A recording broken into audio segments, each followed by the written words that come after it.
Hi everyone, welcome back to my channel. So today's video would be about documents required for filing student visa. So without wasting any time, let's get started. Firstly, let's start with there are two types of visa. एक है HDS visa और दूसरा है non-HDS visa. HDS visa means student direct stream and non-HDS visa means non-student direct stream.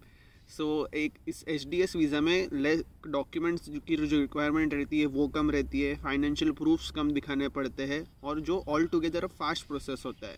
Non HDS थोड़ा complicated process है, उसमें documents ज़्यादा दिखाने पड़ते हैं. फाइनेंशियल प्रूफ में IT रिटर्न, आपकी सेविंग्स, आपके इन्वेस्टमेंट बैंक्स में, शेयर्स में या किधर भी बहुत सारे डॉक्यूमेंट्स फाइनेंशियल प्रूफ शो करने पड़ते हैं जो कि HDS में नहीं करते. तो सब स्टूडेंट्स मोस्टली HDS वीज़ा ही फाइल करते हैं क्योंकि यही बेनिफिशियल होता है लॉन्ग रन के लिए.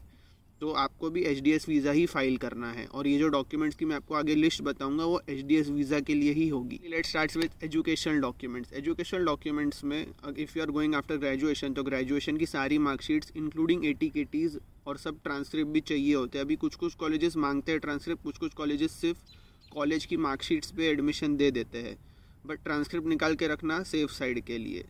फिर सेकंड आ जाते हैं 12th के सारे मतलब पासिंग सर्टिफिकेट और स्टेटमेंट ऑफ मार्क्स, और सेम 10th का भी पासिंग सर्टिफिकेट और स्टेटमेंट ऑफ मार्क्स. ये सब कुछ संभाल के रखना क्योंकि आगे जाके यही सब डॉक्यूमेंट्स काम आने वाले हैं. और फोर्थ वन सबसे मेन जो है IELTS का TRF. You are going after 12th तो जो भी मैंने ग्रेजुएशन की चीज़ें बताई वो सब इग्नोर कर दो. And if you are going after masters तो मास्टर्स के सारे सर्टिफिकेट, डिग्री कंप्लीशन सर्टिफिकेट और उसके ट्रांसक्रिप्ट वो सब लगेंगे. सेकंड पॉइंट पे जो कि है प्रूफ ऑफ फंड्स. अभी HDS कैटेगरी का ये सबसे मेन टॉपिक है कि proof of funds. So proof of fund में मैंने मेरी कॉलेज की फ़ी रिसिप्ट दिखाई थी और GIC सर्टिफिकेट दिखाया था, लेकिन कुछ कंसल्टेंसी वाले बोलते हैं कि बैंक अकाउंट में सर्टेन मिनिमम बैलेंस बना के रखो या फिर एफिडेविट अटैच करो साथ में ये वीज़ा फाइल करने के टाइम पे, या फिर डैड के ITR या मॉम के ITR जो भी आपके स्पॉन्सर है 2-2, 3-3 साल के ITR भी साथ में अपलोड करने को बोलते हैं. बट मेरे हिसाब से कोई नीड नहीं है ये सब चीज़ की, because you are going for a student direct stream and to show proof of funds you have already paid college fees and GIC, so there is no need to show another proof of funds for it. So ये जो भी consultancy वाले बोलते हैं कि ये सब ITR और ये सब रखो, वो सब नहीं चाहिए होता है. ये सब कुछ नहीं होता है, ये इसमें भी हो जाता है सबका, वो कुछ ज़रूरी है ही नहीं वो सब चीज़. वैसे भी पॉइंट है इमिग्रेशन मेडिकल एग्ज़ाम, इसका शॉर्ट फॉर्म है IME. तो IME मतलब आपका जो मेडिकल एग्जामिनेशन होता है उसका एक कोड आता है. वो कोड मेडिकल एग्जामिनेशन कंडक्ट करने वाले कैनेडियन गवर्नमेंट को भेजते हैं कि this child is healthy to stay in your country, so please issue visa to him और हर. तो दिस इज़ नॉर्मल चेकअप बोल सकते हो, नॉर्मल बॉडी चेकअप टाइप होता है. अब आप वीज़ा पोर्टल पर लॉगिन करते हो मतलब ircc.ca, तो उसमें 2 मेजर फॉर्म्स रहते हैं जो फिल करना रहता है. एक होता है IMM 1294E जो कि पर्सनल डिटेल के रिलेटेड फॉर्म है, मतलब जो स्टूडेंट जा रहा है उसके रिलेटेड उसमें डिटेल्स भरनी है.